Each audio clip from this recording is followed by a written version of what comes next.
Bismillahirrahmanirrahim. Assalamualaikum warahmatullahi wabarakatuh. Alhamdulillahirabbil alamin wa bihi nasta'inu ala umurid dunya waddin. Wassalatu wassalamu ala khatamil mursalin sayyidina wa maulana Muhammad wa ala alihi wa sahbihi ajma'in. Asyhadu an la ilaha illallah wahdahu la syarikalah wa asyhadu anna Muhammadan abduhu wa rasuluh. Allahumma salli wa sallim wa barik ala sayyidina Muhammad wa ala alihi wa ashabihi wa man tabi'ahum bi ihsanin ila yaumiddin. Qala Allah ta'ala fi kitabil karim, a'udzu billahi minasyaitonir rajim. Bismillahirrahmanirrahim.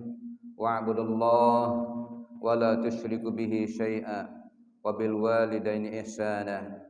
Wa qala fi ayatin ukhra, bismillahirrahmanirrahim, wa qada rabbuka alla ta'budu illa iyyahu wa bil walidaini ihsana. Sadaqallahul azim, sadaqa rasulul amin. Bapak-bapak, ibu-ibu jemaah salat subuh Masjid Nurul Sa'adah yang saya muliakan, alhamdulillah pagi hari ini kita pacak ketemu lagi dalam acara rutin kita Kulsub Pemkot Kota Palembang. Dan pada pagi hari ini kita kedatangan tamu dari Arab Saudi. Mudah-mudahan dengan kedatangan Syekh pada pagi hari ini, jemaah Masjid Nurul Sa'adah akan lebih barokah lagi. Amin. Amin. Iya. Salawat bering salam semoga tetap tercurah kepada junjungan kita, Nabi besar kita Nabi Muhammad sallallahu alaihi wasallam, juga kepada para keluarganya, para sahabatnya, termasuk kita semua para pengikut beliau yang setia ila akhir zaman. Bapak Ibu hadirin berbahagia, sedikit saya mengomentari sebelum kita masuk ke acara ke cerita singkat saya pada pagi hari ini.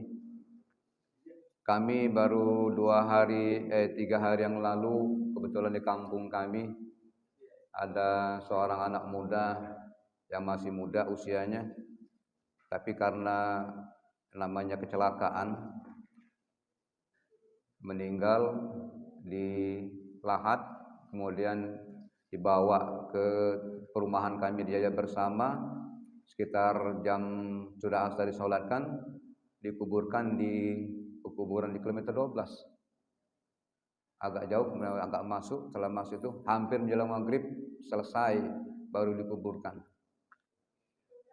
Sudah 3 malam kami bertakziah. Kami bertakziah itu yang menjadi permasalahan, saya waktu datang pertama itu bingung, Pak, di siapa yang ustaz di sini. Diam galau kami kan. Itu ini kawan ini, Pak. Aku udah kelemahan. Pak sini Pak, tolong Pak, kita ke dalam dulu Pak. Aku ini bingung. Bapak sabar, aku undangan Pak. Apa Pak? Tolong Pak, belakang sebentar Pak. Jadi pas sudah masuk itu tanya, Pak, anak-anakku ini meninggal. Cuma tidak tahu dia ini bukan anak beliau ini. Cuma dari kecil diambil oleh bapak itu, oleh bapak ini. Sudah diambil itu Pak. Yo, Pak Manu status anak ini. Kutanya, bapaknya siapa? Tidak tahu Pak bapaknya. Di mana bapaknya tidak tahu. Dari kecil budak ini diambil oleh bapak ini. Ya kalau cuma itu juga udah usah disebutkan Pak. Iya, Muhammad Wahyudi, Nasrullah namanya, Muhammad Wahyudi bin Abdillah atau bin Fulan. Jangan Pak. Agak marah bapaknya nih. Lah Pak, juga kalau macam itu bapaknya enggak aturan agama, pernah aturan kendaraan dewe. Agak bapak itu singgung. Nah macam ini Pak juga. Saya tidak bisa menjawab yang pasti, tapi yang jelas kalau sudah dikatakan orang tua yang tidak ada, itu sebutkan bin Fulan atau bin Abdillah, bin hamba Allah. Nah rupa-rupanya setelah dicek, salah satu keluarga beliau itu termasuk wong yang taruhlah agak temperamen dulunya. Kalau nak menang dewek macam itu, akhirnya Bu, ya terpaksa betul saya malam hari itu mengucapkan itu. Karena dipaksa itu Pak. Dalam malam kedua itu saya tidak lagi mengucapkan itu. Sebutkan namanya saja, tidak lebih, ini bukan bina. Karena orang tua tidak tahu. Nah ini gambaran kepada kita kadang-kadang Bapak Ibu, mohon maaf. Mohon maaf ini kalau ada yang mengambil anak angkat ataupun anak asuh, yang namanya bin ataupun binti tidak pernah bisa tergantikan. Siapapun, walaupun jika itu surat adopsinya sudah tertulis tertera di situ, tetap kita harus menunjukkan bahwa bin itu tetap nama orang tua yang bersangkutan. Tidak pacam tentang kita mengadopsi anak itu harus nama bin kita, tidak bisa. Oleh karena itu gambaran kepada kita bahwa siapapun kita, kesempatan pagi hari ini itulah menunjukkan betapa pentingnya bakti kita kepada kedua orang tua. Salawat bering salam semoga tetap tercurah kehadiran junjungan kita Nabi besar Nabi Muhammad sallallahu alaihi wasallam, juga kepada para keluarganya, para sahabatnya, termasuk kita semua para pengikut beliau yang setia ila akhir zaman. Bapak Ibu yang berbahagia, tadi telah saya bacakan dua daripada firman Allah SWT, Quran surah An-Nisa ayat 36 dengan Quran surah Al-Isra ayat 23. Yang pertama dikatakan wa'budullah wa la tusyriku bihi syai'an wa bil walidaini ihsana.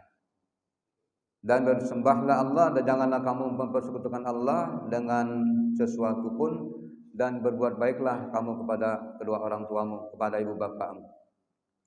Kemudian yang kedua, wa qadara rabbuka alla ta'budu illa iyyahu bil walidaini ihsana. Dan Tuhanmu sudah memerintahkan supaya kamu jangan menyembah kecuali hanya kepada Allah Subhanahu wa taala, dan supaya kamu berlaku adil terhadap ibu bapak kamu. Nah, dari dua kalimat, dua firman Allah SWT ini memberikan gambaran kepada kita, bapak-bapak, ibu-ibu sekalian, dekati anak-anak. Biasanya kalau ada anak-anak remaja, cuma siko. Ini kesempatan pagi hari ini termasuk saya pribadi memberikan peringatan kepada kita bahwa siapapun kita, dimanapun kita berada, dalam keadaan bagaimanapun, dalam kondisi apapun, kita harus tetap berbakti kepada kedua orang tua kita. Kita menyayangi orang tua kita mengasihi orang tua kita mendoakan orang tua kita, dan kita patut untuk menjalankan segala perintah orang tua kita. Ya, saya ingat kalau seandainya saya pribadi tahun 2004 ibu saya meninggal karena sakit. Kemudian tahun 2017 bapak saya meninggal karena sakit. Ya memang itulah Bapak Ibu, kita ini terlahir itu dari janin, terlahir dari kanak-kanak, dari bayi, kanak-kanak, anak-anak, remaja, dewasa, menikah, tua, mengalami berkeluarga, tua, kemudian terakhir yang ke-8 meninggal. Itulah yang harus kita jalani. Apapun kita, siapapun kita pasti akan mengalami itu. Seperti saya katakan tempoh hari, yang tanim khamsan qabla khamsin itu salah satunya, bahwa jaga masa hidupmu sebelum datang wahayataka qabla mautika. Jaga masa hidupmu sebelum datang masa matimu. Berarti Bapak Ibu, kita ini harus menunjukkan bahwa siapapun kita, dimanapun kita berada, dalam keadaan apapun, walaupun kita, mohon maaf, setinggi apapun pangkat jabatan kedudukan kita, kemudian sebesar apapun harta yang kita miliki, tapi kalau kita berpikir ke depannya bahwa semua itu hanyalah titipan Allah SWT, dan suatu saat pasti akan kembali kepada Allah Subhanahu wa taala. Nah, sekarang ini kita kesempatan untuk menunjukkan bagaimana sebagai seorang anak kita membaktikan diri kita kepada kedua orang tua. Inilah yang sering kali disebut dalam bahasa Arab itu birrul walidain itu. Kenapa birrul walidain? Karena birrul walidain adalah hak kedua orang tua yang harus dilaksanakan oleh kita selaku anak. Siapapun kita, sesuai dengan perintah agama kita tentunya. Selagi orang tua mengajak kita, memerintahkan kita kepada hal-hal yang baik, wajib bagi seorang anak untuk mengikuti apa yang diperintahkan oleh orang tua kita. Apalagi kalau orang tua kita mengajak untuk taat dan berbakti kepada Allah Subhanahu wa taala, paling wajib untuk kita ikuti. Kecuali orang ajak payu kita kayak malam kayak kau siap kelah linggis, siap kelah cangkul, siap kelah. Itulah lain urusan. Berhak kita untuk menolak, berhak kita untuk melawannya. Berhak kita untuk tidak mengikuti perintahnya. Kenapa? Hal yang tidak baik. Tapi kalau ayo anak-anak kau ke masjid, ayo salat kita bareng kita berjamaah ke masjid. Nah, itu yang harus kita ikuti. Kenapa? Birrul walidain merupakan anjuran sallallahu alaihi wasallam dan merupakan syariat dari agama kita. Kita patut untuk melaksanakan segala perintah kedua orang tua kita. Kemudian jangan sampai kita melawan, apalagi berkata kasar kepada orang tua kita. Nah, dengan landasan inilah kita dapat mengerti bahwa untuk taat kepada Allah Subhanahu wa taala dan patuh terhadap perintah kedua orang tua, ini adalah satu kewajiban utama, bentuk takwa kita kepada Allah Subhanahu wa taala. Siapapun kita ini kadang-kadang mohon maaf galak, ya apalah kalau kita berkata dengan orang tua itu kadang-kadang menganggap remeh apa yang disampaikan oleh orang tua kita. Orang tua kita mengajarkan kepada kita yang benar. Kadang-kadang kita ini galak, kendak be jawab. Siapapun kadang-kadang galak, tanpa pandang bulu lagi ngomong itu galak, terkeluar hal-hal yang kadang-kadang sampai menyakitkan hati orang tua. Nah, kita jangan sampai seperti itu. Kenapa? Karena kita sama-sama mengharapkan kehidupan kita ini yang paling pokok, kita mengharapkan keridhaan Allah SWT dan keridhaan orang tua kita. Kita harus tetap menjaga hubungan baik kita dengan orang tua kita. Walaupun banyak dalam kehidupan kita sehari-hari, ya ada kadang-kadang terjadi perseteruan itu. Tapi yang paling pokok Bapak Ibu yang kita pahami bahwa siapapun orang tua tidak akan pernah menelantarkan anaknya. Tidak kati orang tua yang akan menelantarkan anaknya atau sampai membuang anaknya. Kalau sudah sampai seperti itu berarti sudah di luar koridor sebagai umat yang beragama. Bayangkan saja kita, siapapun kita terlahir anak kita pasti manfaat anak kita ini berhasil lebih daripada kita. Makanya anak kita disekolahkan. Kadang-kadang dari tingkat yang paling bawah sekali. Apa tingkat yang paling bawah sekali? PAUD. Kadang-kadang dimasukkan di PAUD. Setelah dimasukkan di PAUD di TK. Setelah di TK di SD. Ada yang kalau di SD di madrasah ibtidaiyah, atau di SMP atau di madrasah sanawiyah, atau di SMA SMK segala macam itu, atau di madrasah aliyah. Bahkan orang tua sanggup memuliakan anaknya. Walaupun kadang-kadang orang tua sudah memiliki kemampuan, sanggup orang tua untuk memuliakan anaknya demi anak yang tercinta. Nah, itulah kalau kita berpikir seperti itu. Ini mata rantai yang kita sebabkan kehadiran orang tua di muka bumi kita di muka bumi ini, karena kedua orang tua kita itulah. Keduanya lah orang tua kita lah dari kecil, apalagi ibu kita mengasuh, mengajar, mendidik. Kadang-kadang bayangkanlah ayu belakang itu mengalaminya tengah malam, larut malam, anak merengek nangis, tahan bangun malam demi menjaga si buah hati tadi. Takut digigitnya nyamuk, dibeli ke kelambu supaya anak ini jangan sampai digigit nyamuk. Digigit nyamuk lagi deh, tidak boleh ke perinya.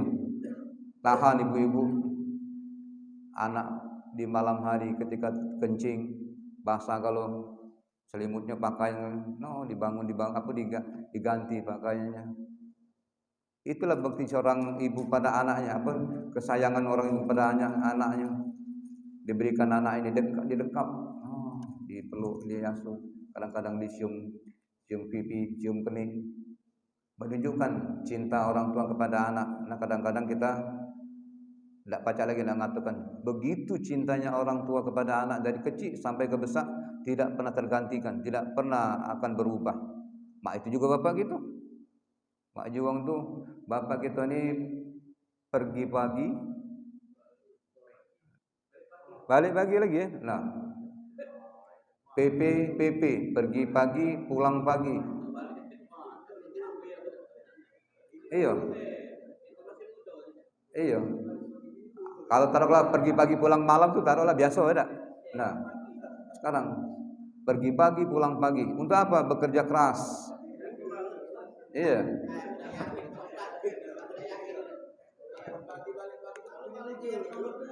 Cuma tidak keseluruhan pagi-pagi pulang pagi itu.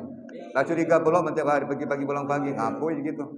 Kecuali kalau memang ada tugas penting, ya memang ada pekerjaan memang sudah terteranian bahwa dia sebagai seorang petugas di sini jelas ini pergi ke sana sini. Tidak kasih tujuan lah salah belum macam itu. Iya, kasih tujuan pergi sana pergi sini. Ini menunjukkan sekalipun bapak kita mengucurkan keringat walaupun dengan keluh kesah yang sangat luar biasa, kita tidak pantas untuk mengabaikan apa yang telah diberikan oleh orang tua kita kepada kita. Jangan sampai kita membiarkan orang tua kita susah, jangan sampai kita membuat orang tua kita sedih, jangan sampai membuat orang tua kita menjadi tidak berharga di depan mata kita. Itulah fungsi yang kita harapkan pada orang tua kita. Besar dan tulusnya kasih sayang seorang ayah, seorang ibu ini tidak bisa kita ukur dengan apapun. Tidak bisa kita ukur dengan apapun. Kalau kita ambil satu kalimat nikmat Allah itu dalam Al-Quran Ibrahim 34 itu, wa in ta'uddu ni'matallahi la tuhsuha. Seberapa banyak air yang ada di lautan ini, kalau kita ingin menuliskan sebanyak tinta itu untuk mengukur nikmat Allah, tidak mungkin kita akan bisa menentukan jumlahnya. Begitu juga dengan orang tua kita. Orang tua kita rela peras keringat, banting tulang, ibu kita rela untuk memberikan makan dan minum pada anak kita, walaupun bagaimana keadaannya, tetap supaya anak ini kelak menjadi anak yang berguna, terutama anak yang berbakti kepada kedua orang tua. Nah, oleh karena itu kita diberikan satu gambaran bahwa kita dianjurkan untuk sangat berbakti kepada kedua orang tua kita. Kenapa? Karena Allah SWT telah memberikan gambaran kepada kita. Quran surah Maryam 14. Bismillahirrahmanirrahim. Wa barran wa bil walidayni wa lam yakun jabbarun asiyya. Dan janganlah salah seorang yang di antara kamu, dan dia adalah seorang yang berbakti kepada orang tuanya dan tidak bersikap sombong dan tidak bersikap durhaka kepada orang tuanya. Nah, inilah kadang-kadang Bapak Ibu kita memberikan pendidikan kepada anak itu, apa yang kita harapkan dari pendidikan anak ini supaya anak ini kelak menjadi anak yang berbakti. Intinya di situlah. Supaya anak ini menjadi anak yang berguna. Jangan sampai menjadi anak yang tidak berguna. Berguna untuk apa? Paling pokok itu untuk nafsinya dulu, dia sendiri dulu. Oh maaf Bapak-bapak, kita kadang-kadang orang yang anaknya banyak tahan buat rumah besar. Kadang-kadang anak 6 disiapkan rumahnya, satu anak satu kamar kadang-kadang. Kenapa? Itulah bentuk bakti cinta seorang orang tua kepada anaknya itu. Supaya anaknya ini ada keleluasaan, ada ketenangan. Kalau dikumpulkan, itulah kadang-kadang nak bebalai, nonton TV berebut remote, main HP galak saling berebut HP dan macam-macam kejadian yang lain. Nah, ini gambaran kepada kita bahwa kasih sayang orang tua itu tidak akan pernah berakhir, tidak akan pernah terbatas dimanapun dan kapan kita berada. Cuma yang kadang-kadang menjadi kesedihan orang tua, anak-anak ini kan kecil terus, dari kanak-kanak, anak-anak, remaja, dewasa, terpikir, Pak, bapak atau mak, aku ni telah berumur, kalau pacak kepengen nak berkeluarga, nak melamar si anu. Ada orang tua kalau marah, kata agak kau ni nak melamar anak orang, ada tak orang tua kalau macam itu? Paling bercerita, siapa nak? Kalau pacak, kalau kita lanang kita datangi keluarganya. Kalau dia anak kita betina, kita coba datang ke keluarga dia. Macam itu paling. Jarang orang tua nak melarang anaknya menikah itu.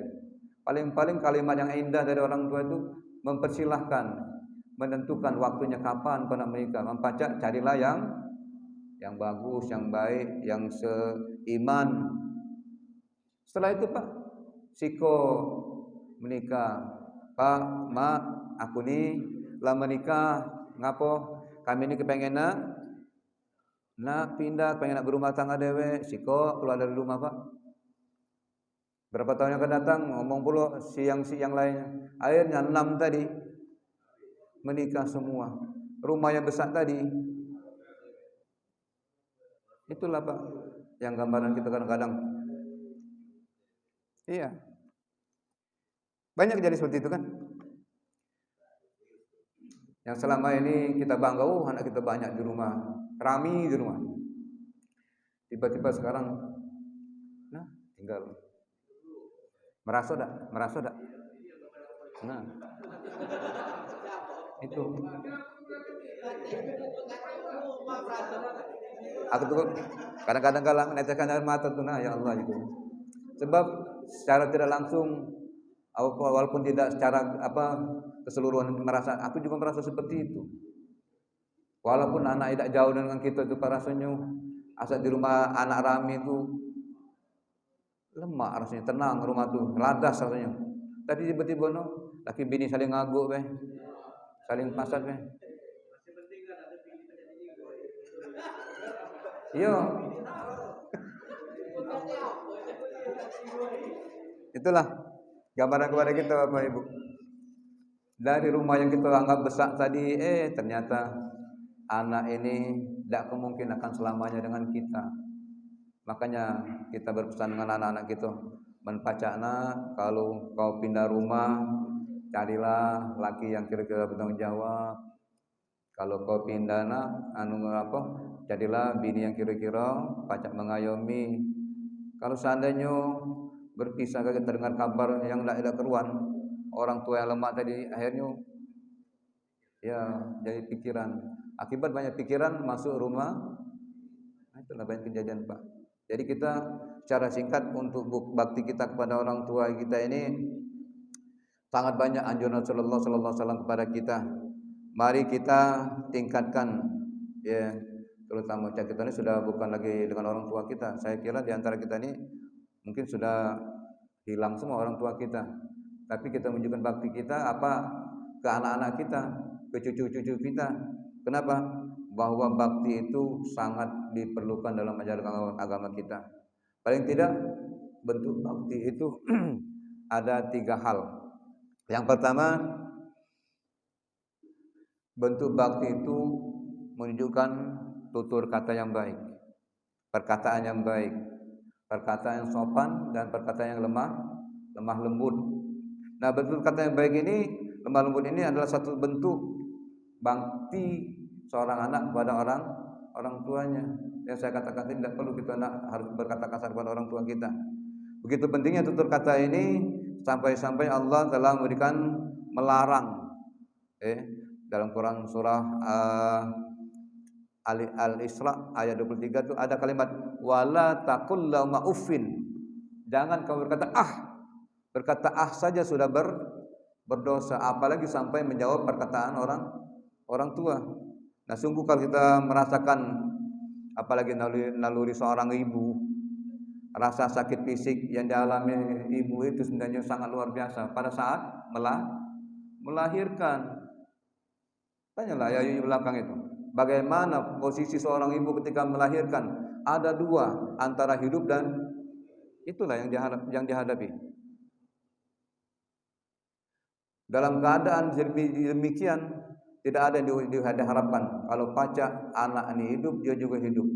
Itu yang diharapkan supaya menjadi anak yang berbakti, jadi anak yang merasa bahwa beratnya seorang ibu ketika melahirkan seorang anak itu bukan tantangan yang biasa, tapi tantangan yang sangat luar biasa. Bahkan bisa ada 2 ketentuan, bisa dia hidup, bisa dia mengalami kematian karena kelahiran.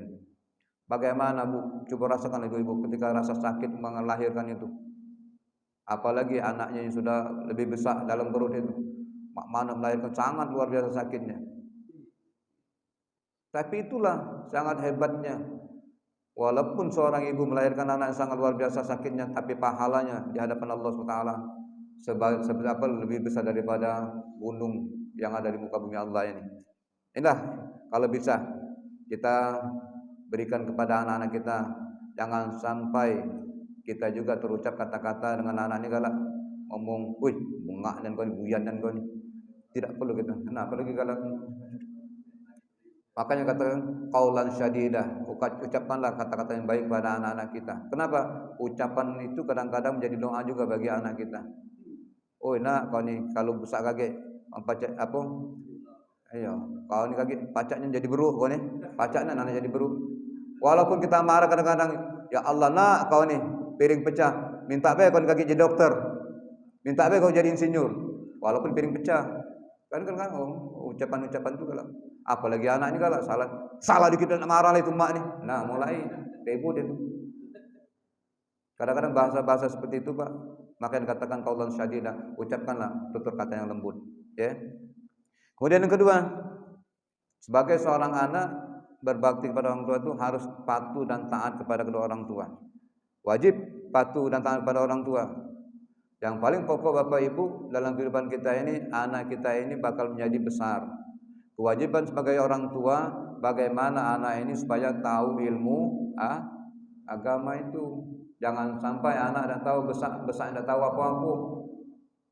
Makanya banyak orang sekarang ini kepengen supaya anaknya walaupun dia tidak sekolah di sekolah agama, kepengen anaknya membaca sekolah agama, masuk sekolah Islam terpadu, masuk pondok pesantren, masuk sekolah-sekolah Islam itu yang jelasnya untuk apa?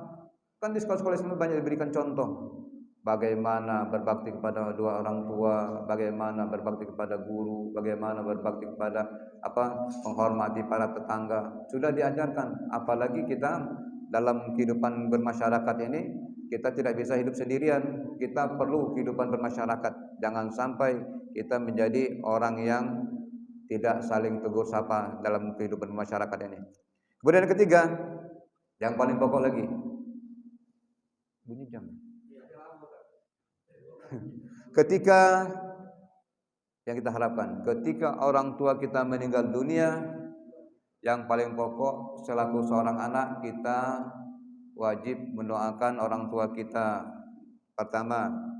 Kemudian yang kedua, kita sambung lagi tali silaturahim orang tua kita dengan siapapun, dengan kerabat, dengan keluarga, dengan teman sejawat, untuk kita lanjutkan hubungan silaturahim itu, jangan sampai putus.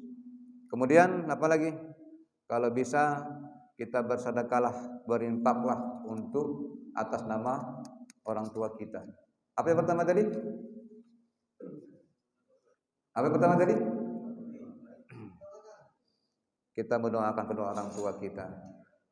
Nah, mohon maaf juga kadang-kadang Bapak Ibu, seperti saya kan ketua PAK di kampung itu, kadang-kadang kasihan juga.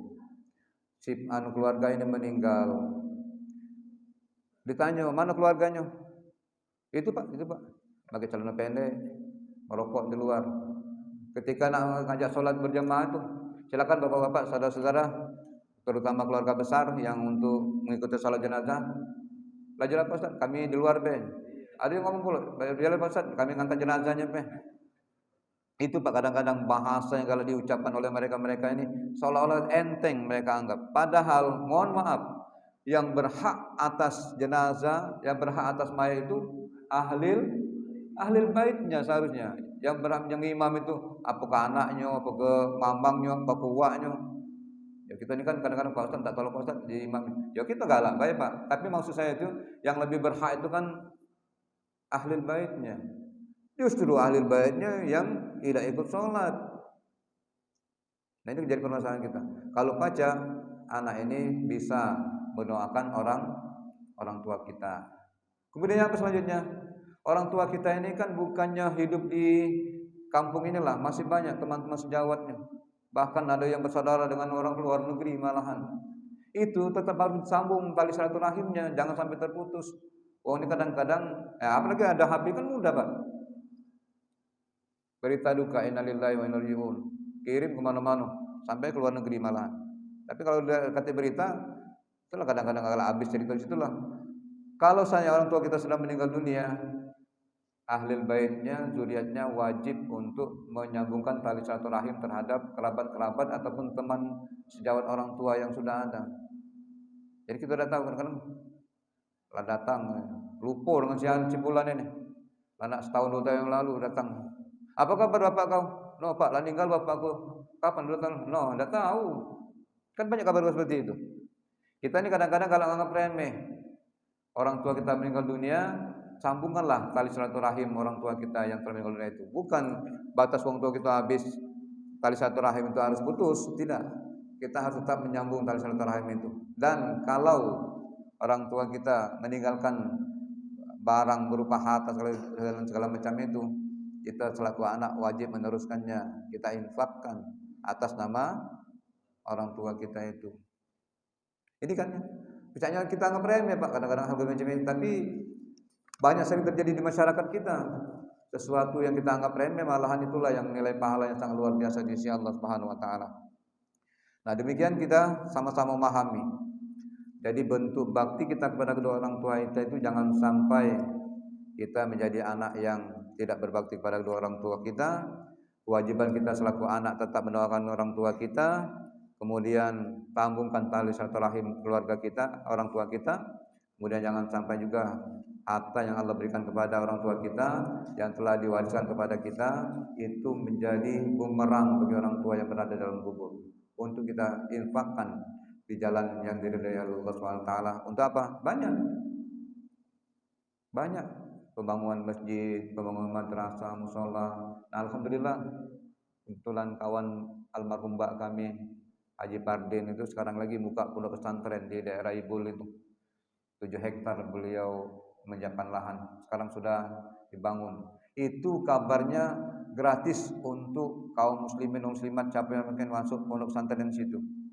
Siapa ada kepengen masuk situ. Cari di daerah Ibul, Ibul itu apa itu? Daerah Ibul. Iya. Daerah daerah Ibul. Pokoknya Ibul. Itu ada sudah.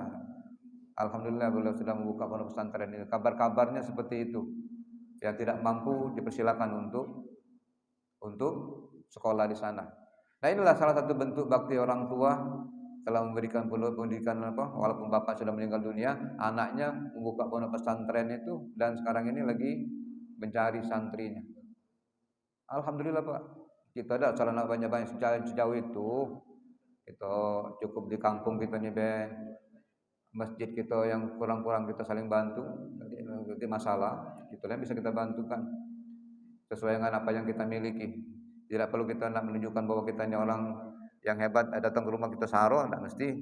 Apapun yang Allah berikan kepada kita, rezeki yang Allah berikan kepada kita, itu juga berhak kita sampaikan kepada mereka yang berhak menerimanya. Nah, oleh karena itu Bapak Ibu, kita sama-sama memahami. Mari kita selaku orang tua, kemudian selaku anak, tunjukkanlah bahwa kita selaku orang tua menyayangi anak kita, mencintai anak kita sampai kapanpun, dan selaku anak kita harus menunjukkan bakti kita kepada kedua orang tua kita. Apa tujuannya? Birrul walidain, bentuk cinta kasih sayang kita kepada kedua orang tua kita. Dimanapun kita berada, dalam pada bagaimanapun juga, sejauh apapun kita, jangan sampai kita melupakan orang tua kita, apalagi sampai menyanyiakan orang tua kita. Ini saja Bapak Ibu yang dapat saya sampaikan di kesempatan pagi hari ini. Secara sekilas saja, mudah-mudahan berkenan apa yang saya sampaikan. Kalaupun tidak berkenan, itulah kemampuan yang bisa saya berikan kepada Bapak Ibu. Silakan.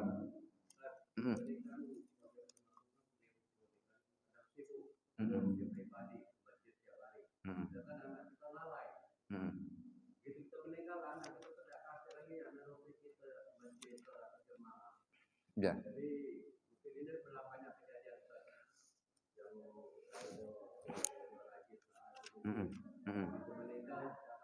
Ya. Jadi mana solusinya kan setelah kita periksakan saya sholat di masjid, tapi karena kesibukan dunia dia tidak pernah ke masjid, paling Jumat sekali, kalaupun itu. Makanya kita lakukan tetap kita bertanggung jawab di akhirat saja. Tetap. Sebenarnya salah satu bentuk bakti seorang anak kepada orang tua, kemudian bentuk cinta seorang tua kepada anak. Itulah tadi saya katakan bahwa anak ini harus kita bekali dengan ilmu agama supaya kelak ketika kita meninggal dunia, anak ini bisa mendoakan kita. Kenapa? Albir ini tidak akan berakhir. Walaupun sampai wafatnya bapak ibu kita, tetap akan menjadi tanggung jawab kita. Ini ada satu cerita ini. Dari Abi Asid bin Malik Rabi'ah As-Sa'idi berkata, kata beliau, ketika kami sedang duduk di majelis Rasulullah sallallahu alaihi wasallam, tiba-tiba ada seorang dari Bani Salamah bertanya. Kata beliau, "Ya Rasulullah, apakah sesudah ibu bapakku meninggal dunia masih ada sisa bakti yang dapat kupersembahkan kepada kedua orang tuaku?" Rasulullah ngangguk. "Iya," kata Rasulullah, "ngapa?" Jangan dengan menjalankan mengirimkan doa kepada kedua orang tua, apalagi memohonkan ampun terhadap orang tua kita yang telah meninggal dunia itu, apalagi menepati janji atau nazar yang pernah diucapkan orang tua kita yang terdengar oleh kita, tetap harus dijalankan itu. Apalagi tetap menyambungkan tali silaturahim orang tua kita yang telah tiada itu dengan siapapun kerabat ataupun teman-teman sejawat orang tua kita. Tetap kita sambungkan tali silaturahim itu. Tidak bisa di kubur itu tetap harus sekalinya anaknya harus tetap melanjutkan. Makanya tadi saya katakan, seorang anak kalau bisa bekalilah dengan ilmu agama. Ya, siapapun kita. Jangan sampai anak ini masuk sekolah umum tanpa dibekali ilmu agama, melonyor dekat apa-apa yang didapat ini. Makanya walaupun kita tidak harus sekolah belajar agama, ini kan banyak orang-orang galak mendatangkan ustaz ke rumah, belajar ngaji, selain belajar ngaji, belajar fikih, selain belajar fikih, belajar lagi yang hal-hal yang lain bersifat kemasyarakatan. Ada seperti itu. Nah sekarang ini tergantung kita selaku orang tua, bagaimana cara mensikapi kita terhadap anak kita supaya anak ini yang paling pokok paham atau tahu dengan ilmu agama, yang paling pokok lagi tahu bagaimana cara berbakti kepada orang tua. Jadi tetap harus kita berikan sanggaran, kirimkan doa kepada orang tua kita. Kalau kita secara umum ini ya kita sebagai penambal yang pokok itu ahlul baitnya tadi, zuriat-zuriatnya itu.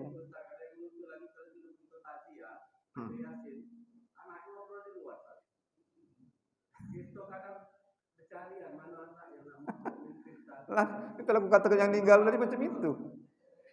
Bukan yang meninggal tadi macam itulah.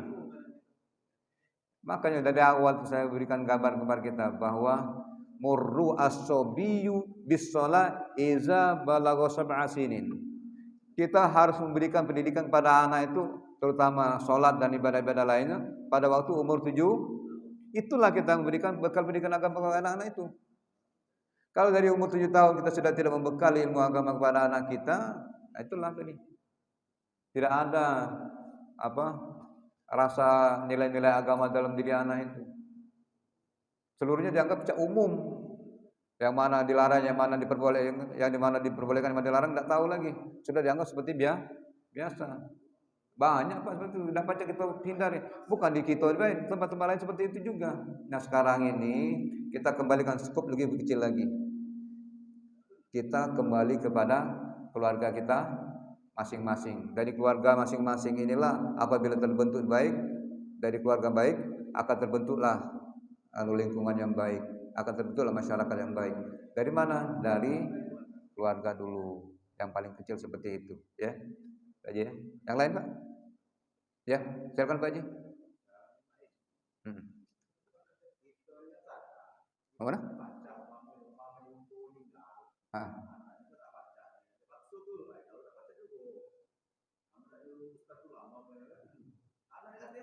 Iya. Bener. Iya. Ya lalu benar kata tadi Pak. Waktu di kampung yang tinggal seperti itulah. Mana ahli baitnya? Itu ada yang di situ, ada yang tegak situ, ada yang celana pendek. Ada aja sholat, aja Pak Ustaz kami. Nah itu tadi itu. Saya katakan tadi bahwa anak itu ketika berumur 7 tahun itulah kita harus memberikan pendidikan agama kepada anak kita. Salahkah kita? Wallahu a'lam bishawab. Saya bisa menjawab. Terkembali kepada diri kita masing-masing. Selaku orang tua bagaimana kita memberikan pendidikan agama kepada anak. Kalaupun kita selaku orang tua tidak bisa, kita bisa menyerahkan kepada yang ahli atau yang bisa. Makanya saya katakan tadi, kadang-kadang galak mendatangkan guru ngaji ke rumah. Apalagi guru privat ke rumah.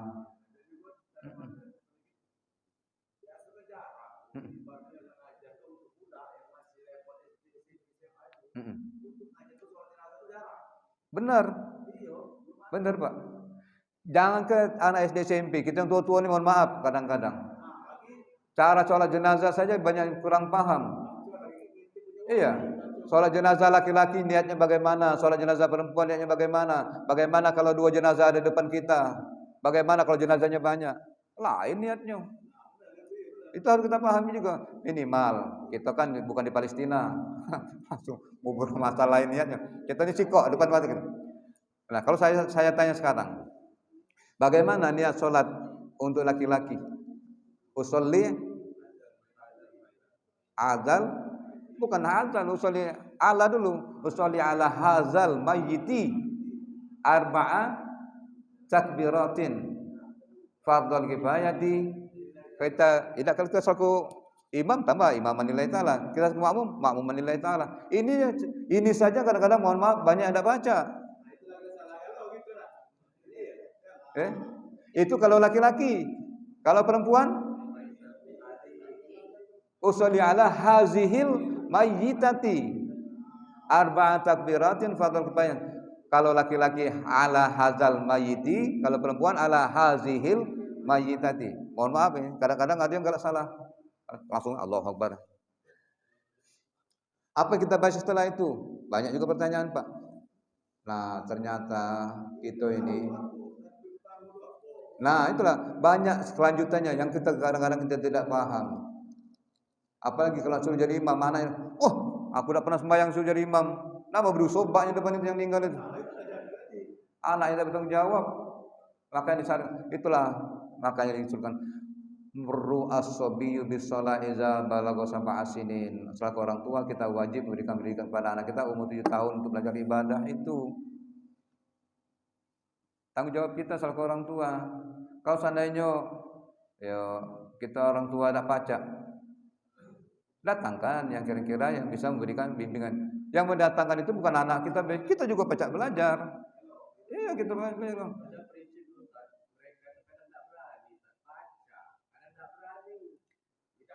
Mending kalau dia berani tapi bisa seperti itu. Saya juga mengalami. Kalau kita belum pernah tiba-tiba di masjid banyak, walaupun kita bisa, uang tidak kita kenal, jadun dap. Apalagi yang sudah pacak tiba-tiba disuruh maju ke depan, kalau pingsan. Makanya kan di sini ada pengajian kan. Nah, saya di kampung tuh juga kalau setiap malam Senin tuh ngajari bapak-bapak juga masalah tajwid, masalah ini ya bersifat umum inilah cara sholat jenazah ini, doa-doa itu. Jadilah dikit-dikit dia juga belajar Pak, jangan banyak-banyak itu. Anak berapa tahun ini adalah pacak yang mimpi tahlil, baca Yasin. Baca doa belum berani doa. Jadilah itu mimpi tahlil jadilah. Iya. Jadi kalau kita belajar Pak, maka dikatakan utlul ilmi minal mahdi ilal lahdi. Tuntutlah ilmu dari buayan sampai ke liang kubur. Terkembali kepada kita. Kalau kita ada pacak, datangkan guru yang pacak memberikan pengajaran kepada kita.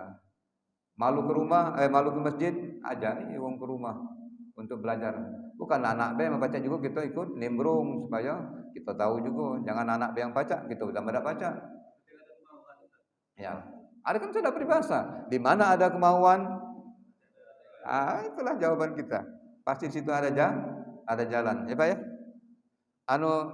Syekh, ada pertanyaan Syekh?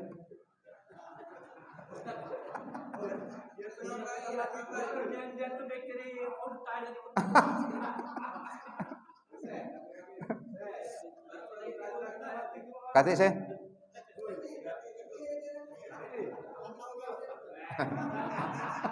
Alhamdulillah. Kalau mau tahu juga tidak perlu payah lagi. Ya. Demikian Bapak-bapak dan saudara-saudara sekalian untuk kulsum kita pada pagi hari ini. Apa yang saya sampaikan kalau seandainya ada manfaatnya silakan diambil, kalaupun tidak bermanfaat itulah kemampuan yang bisa saya berikan kepada Bapak-bapak dan saudara sekalian. Ini saja yang dapat saya sampaikan, lebih dan kurang sama maaf, dan saya akhiri. Assalamualaikum warahmatullahi wabarakatuh.